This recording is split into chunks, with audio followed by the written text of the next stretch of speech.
Alright, let me ask you something real quick. Have you ever watched an anime and suddenly paused like, wait, hold on, why is the villain actually making sense right now? Yeah, that moment, that uncomfortable little brain itch where you're like, I don't like this, but they're not completely wrong. That's exactly what we're talking about today, because modern anime villains, they're not just out here screaming chaos and blowing stuff up for fun. These people looked at the world, saw something broken and said, okay, I have a solution. And the problem they point out, usually correct. But the solution they choose, absolutely unhinged. So instead of calling them evil, it's way more accurate to say they took a good idea and drove it straight off a cliff. Let's get into it. First up, Kenjaku. Now, this guy, he doesn't even feel like a villain sometimes. He feels like that one terrifyingly calm professor who says something insane in the most logical tone possible. So Kenjaku isn't emotional, he's not angry, he's not screaming about revenge. He's basically running a long-term science experiment on humanity. Yeah, humanity is the lab. His whole thing is evolution, progress, pushing things forward no matter what it costs. Now, here's his argument, and listen carefully, because this is where it gets uncomfortable. In JJK, humans create curses, not intentionally, but through fear, hatred, regret, all that negative emotional energy. So his logic is simple: no humans, no curses. And when you hear it like that, you kind of go, okay, that's disturbingly clean logic, because the world itself proves him right. Think about it. Ordinary people create the problem, sorcerers clean it up, and while doing that, they suffer, they die, they sacrifice everything for people who don't even know they exist. It's a loop, a really ugly one. So when Kenjaku says the system is broken, yeah, he's not wrong. Even the story shows how unfair it is. Sorcerers are basically cleaning up emotional pollution that they didn't even create. But then, here comes the problem. His solution is not fix the system. His solution is remove the source. And by source, yeah, he means people. That's where everything flips. So now you're stuck in this weird place where you're like, I understand what you're saying, but what are you doing? And that's the whole vibe with him. Correct observation? Catastrophic execution? Now let's move to someone even colder. Zeke Yeager, and oh boy, this one hurts a little, because Zeke's story isn't just logic, it's trauma. It's years of watching the world treat his people like monsters. He grows up surrounded by hatred, propaganda, war, and it shapes how he sees everything. So when Zeke looks at the world, he doesn't see hope, he sees a cycle. Hatred, war, revenge, repeat, over and over, generation after generation.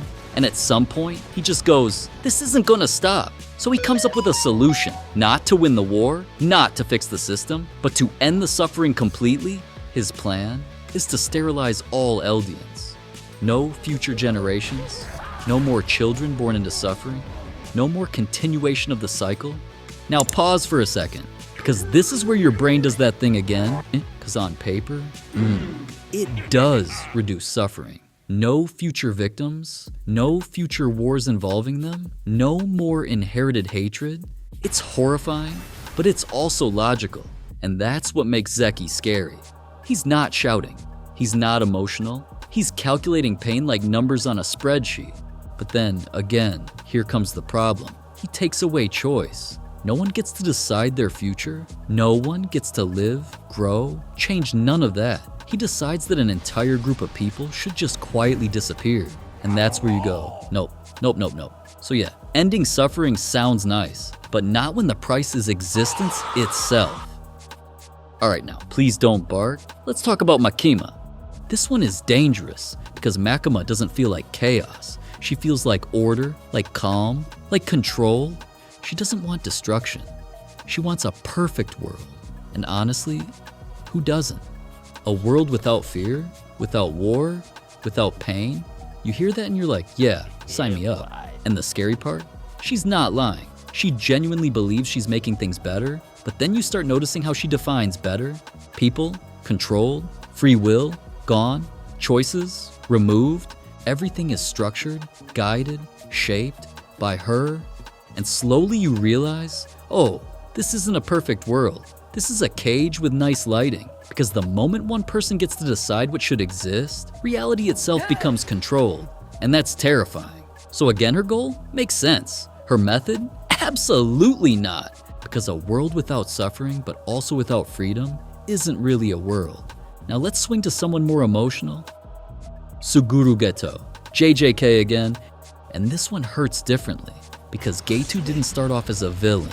He started as a hero, a protector, someone who genuinely believed in saving people, and then he sees too much cruelty, too much hypocrisy, too much pointless suffering caused by ordinary humans. And it breaks him. He starts asking a question that honestly makes sense. If ordinary humans create curses and sorcerers die cleaning them up, why are we protecting them?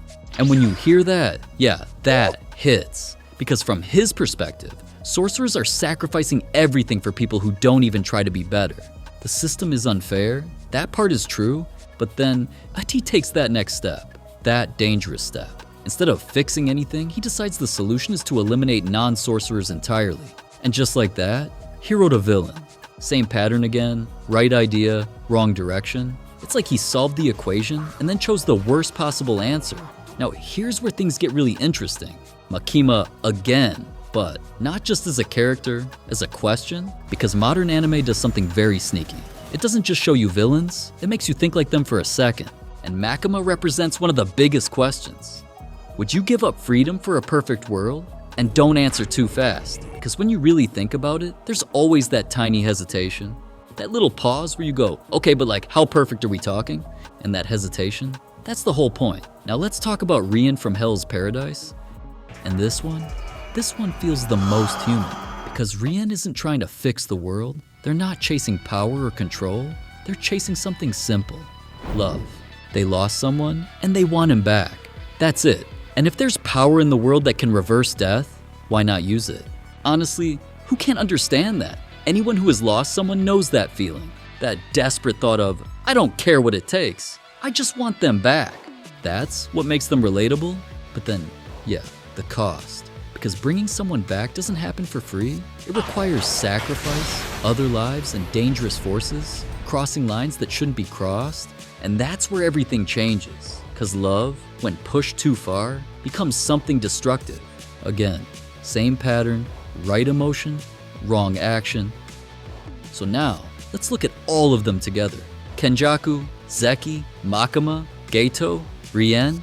Different stories, different goals, but the same structure. First, they identify a real problem, and not small problems either, big ones. Suffering, war, injustice, loss, broken systems. Then their logic makes sense. Not completely right, but not completely wrong either. Just enough truth to make you uncomfortable. And then they go way too far. Genocide, forced control, erasing freedom, sacrificing innocent lives. That's where they cross the line. And honestly, this is why modern anime villains hit so hard. Cause old villains, they wanted power, chaos, and destruction. Simple. But now, villains want peace, they want justice, they want order, they want a world without suffering. Sounds good, right? But the way they try to get there, that's the problem. They skip the hard part, they skip the messy, complicated human part, and instead, they take shortcuts. And those shortcuts, they cost humanity itself. And the reason these villains feel so real is because at some point, you almost agree with them. Not fully, but just enough to pause. Just enough to think, okay, I see where you're coming from. And that's dangerous, because it shows how thin the line actually is between fixing the world and breaking it even more. So yeah, the scariest anime villains aren't the ones who are completely wrong. They're the ones who are partially right. They see clearly, they understand the problem, they just choose a solution that destroys everything else. And that's the tragedy, because if they had stopped one step earlier, just one, they might have been the heroes. So next time you're watching anime and the villain starts making sense, that's not an accident. That's exactly why these characters hit so hard, because they're not monsters. They're people who saw the truth and chose the wrong way to fix it, and honestly, that's way scarier. So, if you enjoyed this kind of breakdown, you already know what to do. And hey, tell me in the comments which anime villain made you pause and go, they're not completely wrong though.